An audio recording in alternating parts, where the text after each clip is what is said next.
महाराष्ट्र राज्य विधानसभेच्या 288 मतदारसंघांपैकी भिवंडी लोकसभा मतदारसंघातील शहापूर विधानसभा हा एक मतदारसंघ. मुख्यतः हा मतदारसंघ अनुसूचित जमाती एसटीच्या उमेदवारांसाठी राखीव ठेवलाय. शहापूर विधानसभा मतदारसंघांमध्ये आगामी निवडणुकीत दौलत दरोडा आणि पांडुरंग बरोरा यांच्यातील संघर्ष पुन्हा एकदा रंगणार आहे. हे दोन नेते ज्यांनी अलीकडच्या काळात अनेक निवडणुकांमध्ये एकमेकांच्या विरोधात उभे राहत विजयाचा अनुभव घेतलाय. आता 2019च्या निवडणुकीत ते पुन्हा एकदा समोरासमोर येणार आहेत. नमस्कार, मी किशोरी घायवट आणि आपण पाहताय टाइम महाराष्ट्र. दौलत दरोडा यांची शहापूरमध्ये मजबूत पकड आहे. त्यांचे राजकीय जीवन 1995 पासून सुरू झालंय आणि त्यांनी 3 वेळा शिवसेना व 1 वेळा राष्ट्रवादी पक्षांमधून निवडणूक लढवत एकूण 4 वेळा विजयी कामगिरी केली आहे.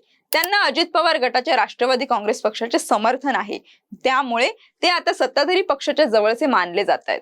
तर दुसरीकडे पांडुरंग बरोरा हे शरद पवार गटातील राष्ट्रवादी काँग्रेसचे प्रतिनिधित्व करत आहेत. त्यांना राजकीय वारसा लाभलाय. माजी आमदार दिवंगत महादू नागो बरोरा यांचे ते सुपुत्र आहेत. पांडुरंग बरोरा 2014 मध्ये राष्ट्रवादीच्या तिकिटावर निवडून आले होते आणि आमदार झाले होते. मात्र 2019 मध्ये दरोडा यांनी त्यांचा दारुण पराभव केला होता. शहापूर विधानसभेचे आमदार दरोडा यांनी पवार यांच्या बरोबर जाण्यास नकार दिला होता. राष्ट्रवादीमधील फुटीनंतर आपणास मंत्रिपदासाठी विचारणा करण्यात आली, परंतु एकनाथ शिंदे मुख्यमंत्री असतील तर त्या मंत्रिमंडळात आपणास मंत्री किंवा राज्यमंत्रीपद नको अशी आक्रमक भूमिका आमदार दरोडा यांनी त्यावेळी घेतली होती. आपण राष्ट्रवादीचे ज्येष्ठ नेते शरद पवार यांच्यासोबत राहणार असल्याचे दरोडा यांनी स्पष्ट केले होते. पण त्यानंतर उपमुख्यमंत्री अजित पवार राष्ट्रवादी काँग्रेसमधून फुटून बाहेर आल्यानंतर त्यांच्या बरोबर जाण्यास नकार देणारे शहापूरचे राष्ट्रवादी आमदार दौलत दरोडा यांनी विधिमंडळ अधिवेशनाच्या पूर्वसंध्येला उपमुख्यमंत्री पवार यांना आपला पाठिंबा जाहीर केला होता. दौलत दरोडा आणि पांडुरंग बरोरा यांच्यामुळे या मतदारसंघात आता राष्ट्रवादी काँग्रेस शरद पवार विरुद्ध राष्ट्रवादी काँग्रेस अजित पवार अशी लढत रंगणार आहे. त्यामुळे अस्तित्वाच्या लढाईसाठी उद्धव ठाकरे यांच्या शिवसेनेतील पदाधिकाऱ्यांनी बंडाचे हत्यार उपसले. ठाकरे गटाच्या पदाधिकाऱ्यांनी आपले राजीनामे पक्षाकडे पाठवले आहेत. तसेच येथून अविनाश शिंगे यांनी उमेदवारी अर्ज दाखल केलाय. त्यामुळे महाविकास आघाडीच्या तणावात वाढ झाल्याचं चित्र आहे. असे असले तरीही शहापूर पट्ट्यात एकनाथ शिंदे यांच्या पक्षाला मात्र स्थान मिळालेले नाही. एकेकाळी शिवसेना हा ठाणे जिल्ह्यातील ग्रामीण भागांचा बालेकिल्ला मानला जायचा. त्यामुळे शिंदे यांच्या समर्थक असलेले पदाधिकारी आणि कार्यकर्ते शहापुरात नेमकी कोणती भूमिका घेतात याकडे सर्वांचे लक्ष लागलं होतं.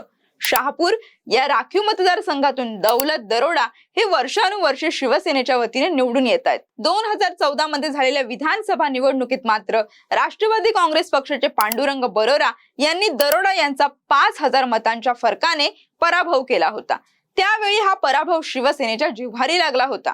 राज्यामध्ये शिवसेना भाजपची सत्ता असताना तेव्हाचे पालकमंत्री एकनाथ शिंदे आणि बरोरा यांचे सूर जुळले होते. 2019च्या निवडणुकीमध्ये बरोरा यांना शिंदे यांनी एकसंघ शिवसेनेत आणले. त्यामुळे शहापूरचे जुने जाणते शिवसैनिक संतापले होते. दरोडा यांनी बंडखोरी करावी असा आग्रह या शिवसैनिकांनीच त्यांच्या पुढे धरला होता. त्यानंतर दरोडा यांनी थेट राष्ट्रवादीमध्ये प्रवेश केला आणि निवडणुकीच्या रिंगणात उतरले होते. या निवडणुकीमध्ये दरोडा यांनी बरोरा यांचा तब्बल 16,000 मतांच्या फरकाने पराभव केला होता. शिंदे यांचा डाव त्यांच्यावरच उलटल्याचं चित्र तेव्हा पाहायला मिळालं होतं.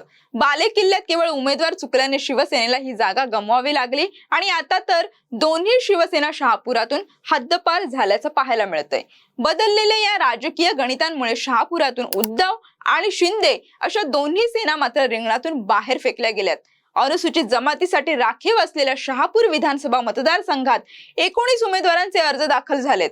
शिवसेनेच्या अस्तित्वासाठी उमेदवार अविनाश शिंगे यांचा अर्ज दाखल केला असून कोणत्याही परिस्थितीमध्ये माघार घेणार नसल्याचे ठाकरे गटाचे तालुका प्रमुख कुलदीप धानके यांनी स्पष्ट केलंय. तर शहापूर तालुक्यात पंचायत समितीच्या 28 पैकी 18 जागा, जिल्हा परिषदेच्या 14 पैकी 9 जागा तसेच तालुक्यातील 60% ग्रामपंचायतीवर शिवसेनेचे प्रभुत्व असल्याचे वरिष्ठांच्या निदर्शनात वेळोवेळी आणल्याचे जिल्हा सचिव काशीनाथ तिवरे यांनी स्पष्ट केलंय.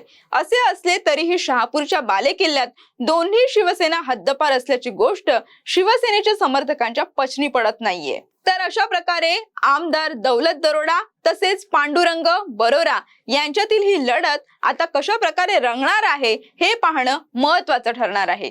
तुम्हाला शहापूर विधानसभा मतदारसंघातील एकूण राजकीय स्थितीबद्दल काय वाटतंय हे आम्हाला कमेंट मधून नक्की कळवा आणि अशाच नवनवीन आणि ताज्या अपडेटसाठी पाहत राहा टाइम महाराष्ट्र. धन्यवाद.